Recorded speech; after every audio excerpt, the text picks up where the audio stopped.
Shiloh ministries எப்படி ஆரம்பிச்சதுன்னு ஒரு சீக்கிரமா நான் சொல்லிடுறேன்.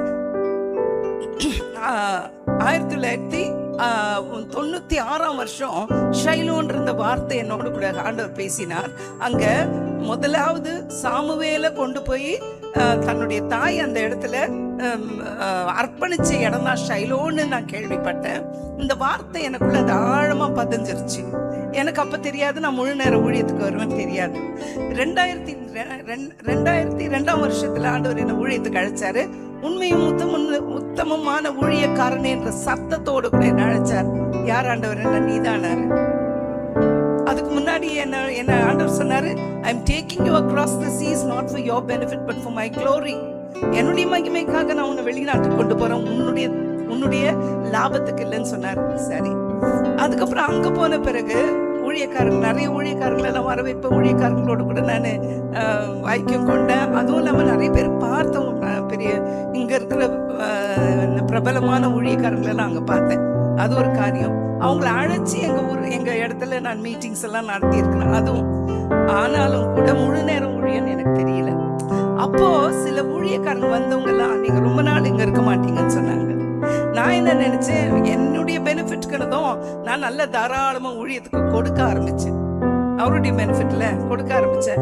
அது இல்லை, நீ தான் எனக்கு வேணும்ன்ற மாதிரி ஆண்டவர் வந்துட்டு 2002 என்னோட கூட பேசினப்போ எனக்கு அது ஆச்சரியமா இருக்கல. சரி, 2 வருஷம் காத்திருந்தேன். எனக்கு என்ன செய்யணும் ஒன்றும் தெரியாது. அப்போ டிபிஎன் என்ற ஒரு டெலிவிஷன் நெட்வொர்க், அந்த நெட்வொர்க் நான் அங்கே போட்டுட்டு ரெகுலராக ஸ்கூல் முடிச்சு வந்துட்டு அதை கேட்டு பார்த்துட்டு இருப்பேன். அதுதான் என்னுடைய பைபிள் காலேஜ். எப்படி ஊழியம் செய்யணும், என்ன ஊழியம் செய்யணும்னு பல காரியங்களை கர்த்தர் அதில் எனக்கு கற்று தந்தார். அது மாத்திரம் இல்லை, கனவுகளோடும் தரிசனங்களோடும் வார்த்தையோடும் தீர்க்க தரிசனத்தோடும் கர்த்தர் என்னோடு கூட என்னுடைய ஊழியத்தை எப்படி செய்யணும், வருங்கால ஊழியங்கள்னு சொல்லி கற்று தந்தார், தரிசனங்களை தந்தார். அதுதான் இப்ப நடந்துகிட்டே இருக்குது. இன்னும் பெரிய பெரிய கூட்டங்களை அதுல ஒரு காரியம் நான் பார்த்தது, ஜிப்பா போட்ட பாஸ்டர்ஸ் மத்தியில நின்று நான் பேசுறத நான் பார்த்தேன். அதையும் கர்த்தர் செஞ்சு முடிச்சார். கர்த்தருக்கு ஸ்தோத்திரம், ஹல்லேலூயா. அப்போ இந்த ஊழியத்தை நான் 2002 நான் காத்திருந்து சரியான உடைய நேரம் ஆண்டவரேன்னு சொல்லி நான் காத்திருந்தப்போ 2 வருஷம் காத்திருந்த பிறகு யோவான் 19ஆம் அதிகாரத்துல நிக்கோதேமுவும் அரிமத்தைய ஊரான யோசேப்பும் ஆண்டவருடைய சரீரத்தை பெற்றுக்கிட்டு அதை சபத், அதாவது ஓய்வு நாள் ஆரம்பிக்கிறதுக்கு முன்னாடி அதை என்ன பண்ணணும், எம்பாம் பண்ணணும், அதை பதப்படுத்தணும், அதை ரெடி பண்ணணும்னு சொல்லி அந்த இதை ஒரு அவசரத்தோடு கூட கேட்குறாங்க. அந்த சரீரத்தை, அந்த அவசரத்தை கர்த்தர் எனக்கு அந்த வசனத்தோடு கூட காண்பித்தார். அதோடு கூட தான் எனக்கு நான் ஊழியத்துக்கு நான் கடந்து வரும்படியான ஒரு திட்டவட்டமான என் டைம் வந்துருச்சுன்னு நான் உணர்ந்தது. இன்னொரு காரியம் என்னன்னா, எங்க அம்மா மரணமோ நான் ஊழியத்துக்கு வந்ததும் சரி. அப்போ அம்மா மறிச்சாங்க, அவங்களுடைய ஃபியூனரலுக்கு நான் வந்தேன். எல்லாம் ரெடி பண்ணிட்டாங்க, ரெடியா இருந்தேன். டெத் நியூஸ் வந்தது, வந்து சேர்ந்துட்டேன். கர்த்தருக்கு ஸ்தோத்திரம். அது மாத்திரம் இல்ல, நான் சேர்த்து வச்சிருந்த எல்லாமே, எனக்கு என்ன வச்சேன் என்ன ஒன்றும் தெரியாது. ஒரு சூட் கேஸ் மாத்திரம் பேக் பண்ணி கொண்டு வந்து சேர்ந்தேன். பிறகு எனக்கு வந்து சிலது சேர்ந்ததெல்லாம் யார் மூலமானா, நமக்கெல்லாம் தெரிஞ்ச சுரேஷ் பீட்டர்னு இருக்காருல்ல இங்கே ஊழியக்காரரு, அவங்க அம்மா அங்கே இருந்தாங்க. அவங்க எனக்கு பேக் பண்ணி கொடுத்து அனுப்புன்னு தான் எனக்கு தெரியும். ஏன்னா அது மேலெல்லாம் எனக்கு கண்ணு இல்லை. இப்போ அவங்க சொன்னாங்கல்ல, ஆண்டவர் அழைச்சிட்டு your priority should be that. அதனால அந்த ஒரு அழைப்போடு கூட வந்தேன்னா, வந்த பிறகு இங்கே ஒரு நல்ல ஒரு சகோதரி மறிச்சிட்டாங்க சமீபத்துல தான். உங்க அண்ணன் சர்ச் வச்சிருக்காரு, அவரு பெரிய சர்ச், இங்க ஏஜி சர்ச் அண்ணன் வச்சிருக்காரு. இப்போ நீங்க ஊழியத்துக்குன்னு வந்தேன்னா உங்களுக்கு என்ன இருக்குது கேட்டாங்க. எனக்கு தெரியாதுன்னு. உங்க ஊழியத்தை ரெஜிஸ்டர் பண்ணுங்க. தெரியாது, எனக்கு ஒன்றும் தெரியாது. கர்த்தரை அழைச்சாருன்னா அதனுடைய திட்டங்களை தரதான் நான் சொல்றேன். அப்போ அவங்க வந்து உங்க ஊழியத்தை நீங்க ரெஜிஸ்டர் பண்ணுங்க. என்ன ரெஜிஸ்டர் பண்ணுவேன்னு தெரியாது, வாங்கன்னு சொல்லிட்டு அவங்க சித்தி வந்து தாசில்தாரா இருந்தாங்க, அவங்க கிட்ட கூப்பிட்டு போனாங்க. கூப்பிட்டு போயிருந்தாக்கா ஒரு ஏசிஏ சர்ச் ஆப்ஜெக்டிவ்ஸ் இருந்தது, அதை வச்சு ரெஜிஸ்டர் பண்ண சொன்னாங்க. என்ன பேர் சொல்லும் பொழுது வேற எந்த பேரும் இல்லை, வெறும் ஷைலோன் மாத்திரம் நின்னது, ஷைலோ மாத்திரம் நின்னது. சரி, அதோடு கூட ரெஜிஸ்டர் பண்ணிட்டு 2004 அதுக்கப்புறம் எனக்கு வீட்டில் நான் சில்ட்ரன்ஸ் மினிஸ்ட்ரி அவங்க வாஸ்த மாதிரி ஊழியங்களை நான் செஞ்சேன்.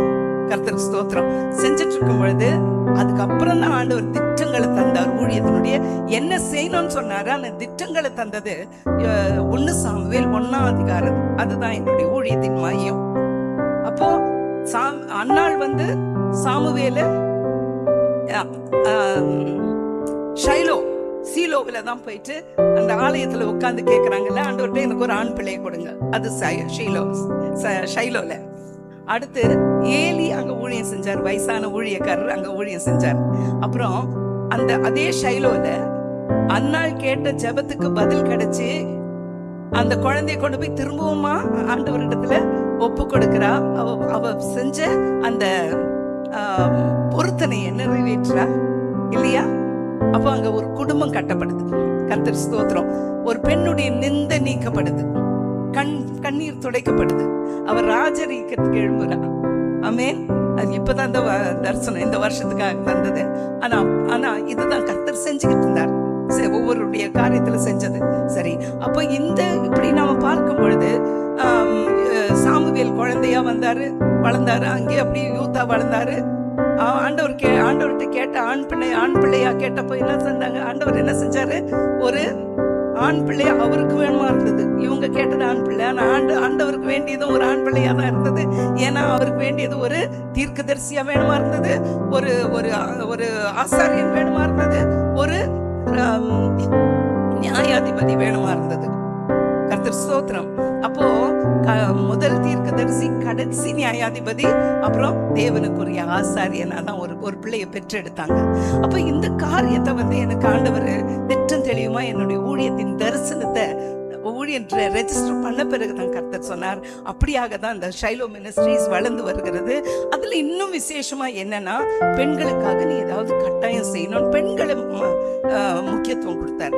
மற்ற children's ministry, youth ministry, church ministry, ஃபெலோஷிப்ஸ்க்கு போறேன் இதெல்லாம் செஞ்சுக்கிட்டு இருந்தாலும் கூட பெண்களை குறித்து அந்த காரியத்தை போன வருஷம் தான் எனக்கு இன்னும் திட்டம் தெளிவுமா அதை பேசினார். இந்த கடைசி நாட்களின் ஊழியமோ கடைசி நாட்களின் எழுப்புதலும் பெண்களை கொண்டு நான் அதிகமா செய்ய போகிறேன்னு அந்த தீர்க்க தரிசனத்தை இந்த நாட்கள்ல கர்த்தர் நம் மத்தியில நிறைவேற்றி கொண்டிருக்கிறார். சுருக்கம் நான் முடிச்சிட்டேன்.